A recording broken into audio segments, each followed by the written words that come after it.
I'm on the phone with Ben, a coach at Fearless Communicators. I'm sitting at my desk, my corner office. By corner office, I mean the corner of my bedroom. I've had a long day, and I've come to Ben because I want to get better at telling my story. I want to connect the dots and be able to see why I belong and why I'm so invested in the work that I do. So Ben asks me, what would the world miss out on if you didn't share your story? I say, I want my story to be in service of people not having to shut off sides of themselves. Ben takes it, he riffs. I'm not listening because I am trying to find my phone to put it on mute because tears are immediately welling in my eyes and flowing down my cheeks. I hold my head and my hands. All I can hear is the AC window. I try to refocus back on Ben, and I hear him say more? Some words come out of my mouth that I've never said before. I don't have any pictures of my mother in my house. I'm Aria Florant. I am the co-founder and managing director of Liberation Ventures. Liberation Ventures is building power to win a federal comprehensive reparations program for Black Americans.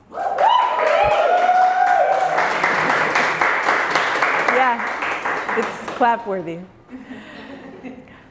Our North Star is federal policy, but we are also building a culture of repair that can be embedded across society. We define repair as 4 things. 1, reckoning. 2, acknowledgement. 3, accountability. And 4, redress, in an ongoing cycle that can spin from micro all the way to macro. I now know that in order to find myself and my work, I actually have to find my work in myself. 1, reckoning. I'm sitting on my childhood bed. It's a blue quilted bedspread with horses woven into the quilt. Those horses match the horses on the wallpaper, which match the horses on the shelf, which I really should put away because I'm 14 now.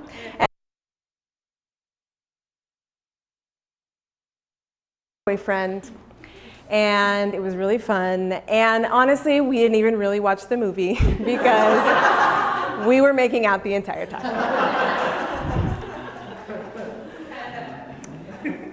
My mom knocks on the door and comes in. She sits on the bed sideways, so she's not looking at me. She says, Aria, my friend was in that theater. She saw you, and she called me.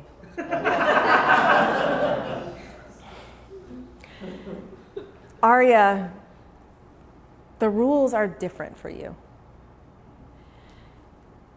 Society already thinks that Black girls are promiscuous. You will be judged much more harshly than your white friends. You have to guard your reputation fiercely.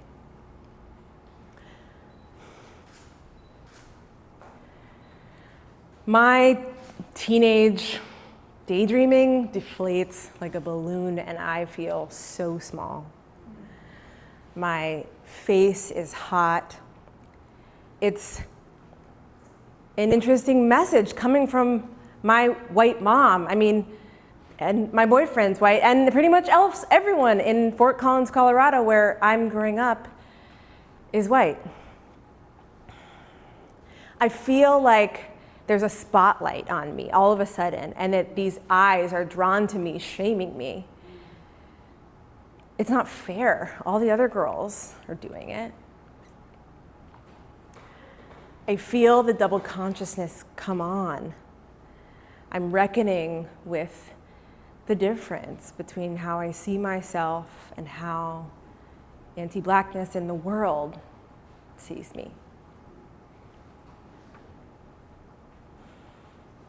2, acknowledgement. Growing up in Fort Collins, Colorado is one of the reasons why I'm so excited to get to Stanford for undergrad, because Stanford is way more diverse. I live in a freshman dorm called Granada. Granada is in the same complex as a few other dorms, one of which is Ujima. Ujima is the Black themed dorm. That year, the theme for Ujima was the Boondocks. That meant that they had Boondocks decorations all over the dorm. But when I walked into Uj for the first time, I didn't get it because I didn't know what the Boondocks was. The Boondocks, a cartoon about a Black boy and his family. People weren't watching the Boondocks in Colorado. So living in Granada was like a physical manifestation of how I felt about Blackness at the time, on the periphery. I'm sitting in my freshman dorm room at my desk, sandwiched between the window and the radiator and my little mini fridge. And I'm checking my email. And I get an email, comes in from Veronica Chantel. She sent it to the entire diaspora, which means every single got this email. And it says, Black men only like girls with curly hair. They get all the roles in the movies, and they don't even really know what it means to be Black. I read it again, even though it hurts. I look around as if people are looking at me, looking at this body. I'm alone in my dorm room, but she's talking about me. It's not my fault that I'm in this body. It's actually not even me you're mad at. You're mad at the system. You're mad at the fact that the system privileges anything that's proximate to whiteness. And also, how did you know? How did you know that sometimes I don't feel connected to Blackness and I live in fear of someone finding out? Maybe you're right. Light-skinned girls do get a lot of the roles. And I don't know what it feels like to have dark skin. I live in this body, and there's power in that. Acknowledging her truth actually gets me closer to mine. 3, accountability.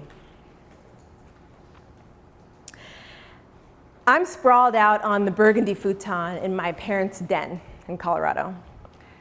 My mom sits across from me in a black leather chair. She searched for a long time for this futon years ago.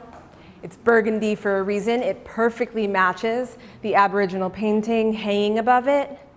And also, my family drinks a lot of red wine.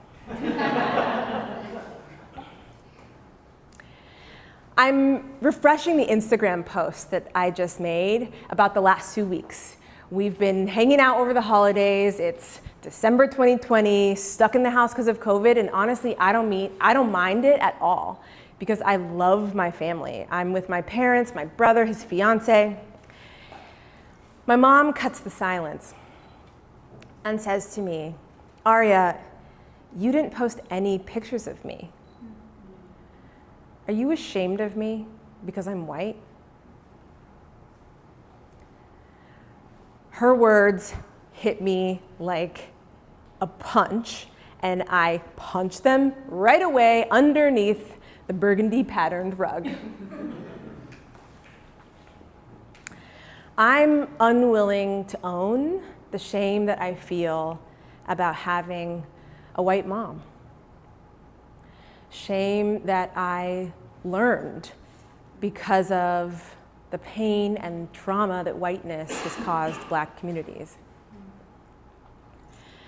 I'm unwilling to hold myself accountable to processing that shame and the fact that some of that lives inside me. 4, redress. A year and a half later, I decided to move from Washington, D.C. to New York City. Jury's still out if the Colorado girl can actually hang in the big bag city. But my mom flies to D.C. to help me move. She's the real MVP. I work the entire time. She packs up my whole apartment. And we put my stuff in the truck. We drive to New York City. We unpack it all in 2 days. She hangs my pictures perfectly spaced on my wall. And then at 4 a.m. on Monday morning, she leaves. And the door closes behind her. I get in my bed. And again, I cry. My whole body feels like it deflates.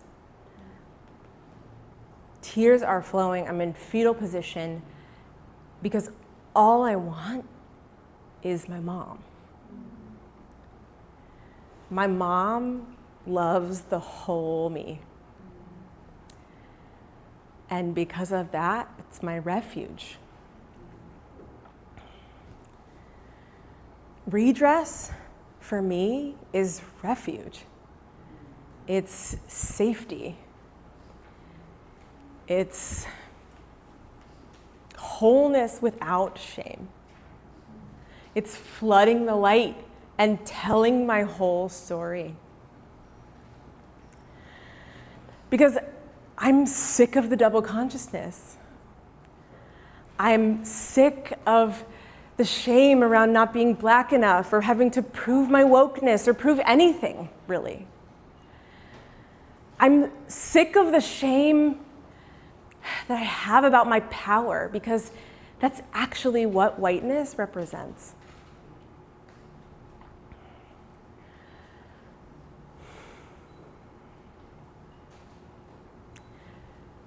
Shame is what holds this country back from facing our past. If we can't face our past, we definitely cannot repair it. I'm processing my shame, and I am in that cycle. Reckoning, acknowledgement, accountability, redress. And I invite you all to be in there with me, because we all have to be agents of repair for our national body to finally become whole. Thank you.